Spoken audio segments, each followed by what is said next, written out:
All right, well, this is John Roderick here, internationally recognized podcaster and musical personage, and I'm also internationally known as a friend of Dave Bazan. That's true. And we're going to interview Dave now on his feelings, and that's going to be exciting for everybody because Dave, as you know, never shares his feelings about things. Not known as a guy even with feelings. But hello, Dave. That's all changing right now. Are you going to let it out? Mm-hmm. So tell me, there was a long time where you didn't have your music up streaming on the internet.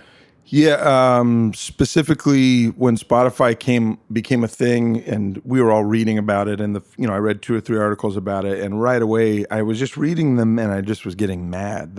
When I was reading the articles about how Spotify came to be, and sort of like the way that the money kind of worked at the beginning, and then kind of moving forward from the incarnation of the company, it just made me mad. And then I, like so many articles that you read, you get irritated, but this one, I was ostensibly in business with these people who, when I was reading this thing, I was getting mad about them existing at all. Because you felt like it was like somewhat of an immoral practice. I felt like it was so these companies had made these investments in these catalogs of bands and artists, records that were quickly becoming worthless. These things that they'd invested in, these properties that they have, and it really seemed like a transparent, like, final cash grab. Like, we can do a kind of a one-time deal that no matter what happens with the project, everybody involved that owns these things are going to get paid, and then moving forward, you will get paid first and most. And just by nature of it, we are devaluing exactly the thing that. Yeah. They just kind of like front ran the devaluation of music and got paid before it just became utterly worthless, before they flooded the market basically with free music. So as time has gone on, how has your feeling evolved? Well, I still feel that way, exactly. But I became a subscriber of Spotify just out of curiosity, and I thought, well, I talk all this shit, or I say whatever, however you'd want to describe it. I have all these opinions about it, and yet I've never used the thing. And so I thought, well, let me go on and use it.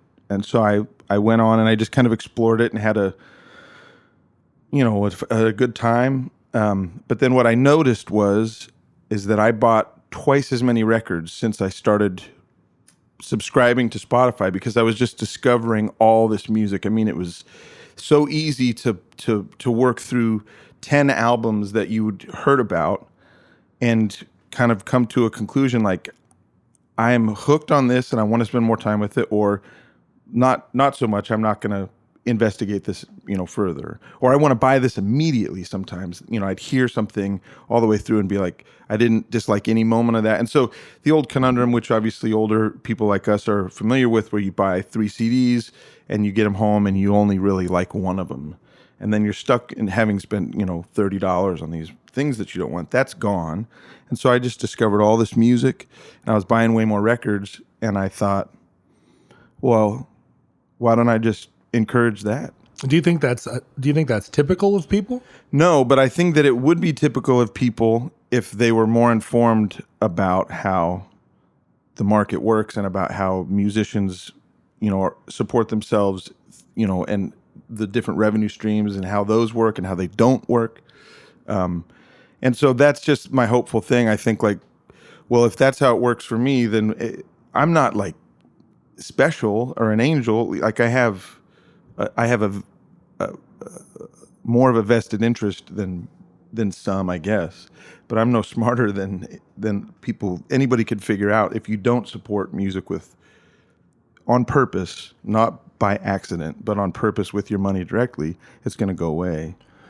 For the last 15 years, as we've you and I have lived through such a radical upheaval in the music industry, and at first it seemed like, oh, this is going to everything's going to change in the next 4 years, and then it's going to settle down, Right. And then it never did settle down. No, it's still moving. And it seems like the new reality is it's always in flux. But we always felt like there was this component of it where if people were educated, they would understand that you got to support musicians with money. But I'm still not clear whether that actually is. I think that it's just like everything else. It's just going to splinter. And so there's going to be some people who are consumers of music who like the same music that we do, and they are never going to get that message, or they're never going to believe it for some reason. I don't know why. Yeah. Well, because it's convenient not to, I guess. Yeah, right. They have a financial interest in that. But I think that there are enough people who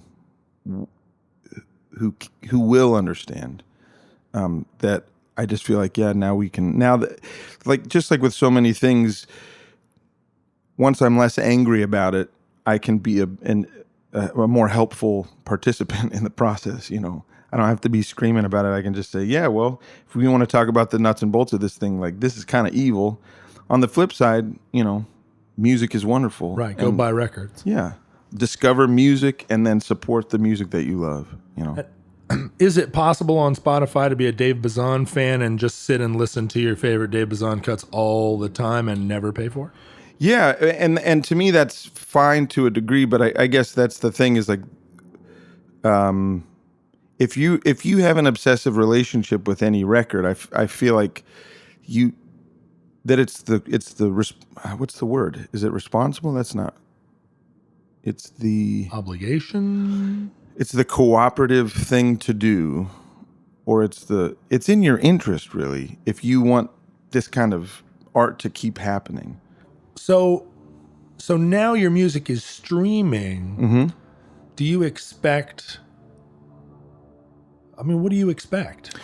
The other thing that hit me about Spotify specifically, because it is, I think you guys would know better, or Grant, but it does seem to be the one. It's the most popular one. It's sort of the Facebook of streaming music. And for me, I don't care about Facebook, but I'm on Twitter all the time.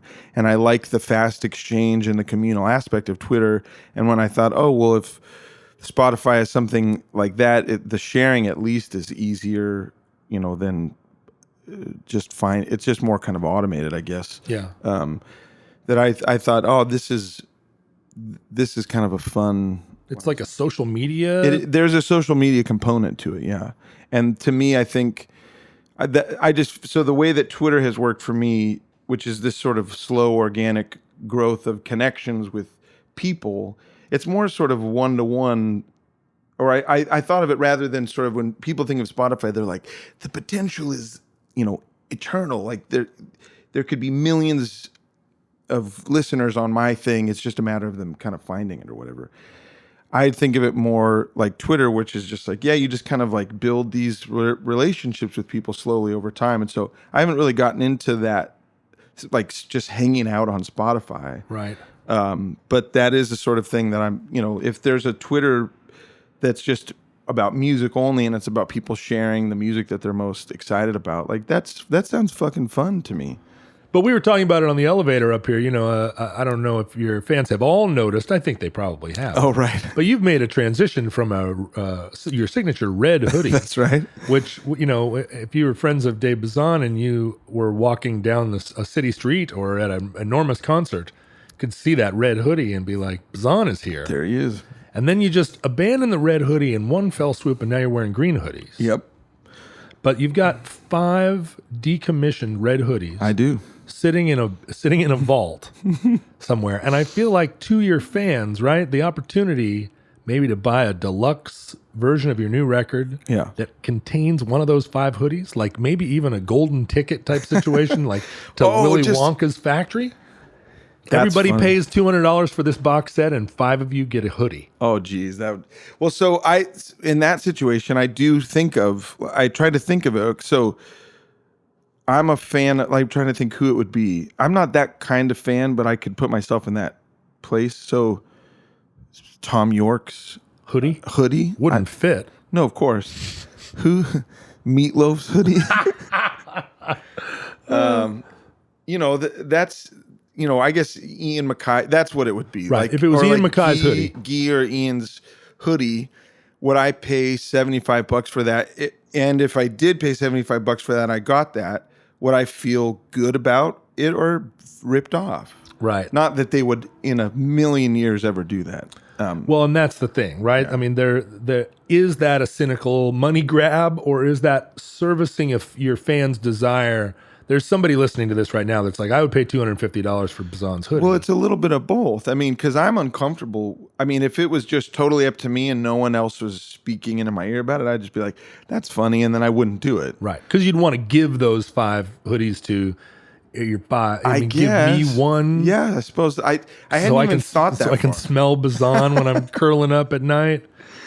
But yeah, that is a thing. And like Bob is a big Seth Godin fan. And so permission marketing, the relationship that we have with money and the fans and t-shirt prices, like we jack up whenever there's like I help Bazan buy a van or put out a record shirt, we jack up the price to $20, which is $5 less than Wilco shirts, right? Or anybody's shirts. $40 less than a tour T-shirt of a major band. Yeah, and our shirts are just always $15 or whatever. And sometimes I think like, well, we should, they should be $20. And then I'm standing at the show selling it to people, feeling like, oh man, $20 is so steep. Like these people are just fucking people who just paid $25 to come see me play. Like I'm really milking it. And it makes me feel bad. But that's the weird thing, right? The music business has changed, and we're told over and over that the way we make money now is to go sell T-shirts. But you're still trying to sell people at T-shirts at like 50% over, or like twice cost. Or yeah, I mean, but also like way under the market. Even if you go to Target, you can't get a T-shirt for less than $20. I mean, maybe you can. I haven't bought a T-shirt at Target, but not being by Americans, that's for sure. So these are all this is the calculus, and this is where all of it fits in the Spotify. The new record being sort of 10 songs of the 20 Bazan monthly songs, all that stuff. It's just sort of a reflection of trying to there's just no gravy, and so we need to be careful and thoughtful about how we exist in the market, and that doesn't affect. I'm not making more money being off Spotify than I am being on it necessarily. Yeah. I mean, the negative effect that it's having on the market it's happening everywhere, and my participation or not participation doesn't change one thing. Either way, for me it started the conversation, but that's where all of that comes from, is just trying to figure out like what is right to do, what is fair to ask for, and in terms of how people are going to compensate us, but then also what is fair to expect from audience members. Right. Is it fair to expect them to not talk during the show? In some cases, that's too much to ask, and that's just a fact. Well, that's what people follow you for. And, you're a musician's musician, but I think your fans are in a separate category, right? And you keep kind of pioneering, and you keep giving people more than they're paying for, and that comports with your worldview, but also you seem to be. I mean, you've survived and thrived, and you're not. As much frustration as you express, in the end of the day, you're not operating from a place of frustration. No, it's a place of love for sure. Sometimes you feel, left out or kind of beaten down. And that can get to when you're just putting in so many hours, and some of them are, kind of lonely hours. But then you sort of zoom out and realize, wait a second, I wrote it in a song lyric on the new record, but I'm getting to do this thing that all my buddies wish they were doing. And I fought to be here and do this. And so in the end, it's crazy that this is my job. When I was a kid, I thought this is what I want to do. And goddamn, if I'm not going to keep doing it. And sometimes all it takes is shift of hoodie colors That's to give it. you a whole new lease on life. Yeah, this is apparently a creative color where red is passionate. Oh, Somebody was telling me that the other day. nice. Trying to describe myself to me. Well, you wore that red hoodie for 10 years. I'm looking forward to the next 10 years. Yeah, me too. All right. Thanks, Dave. Thank you, John.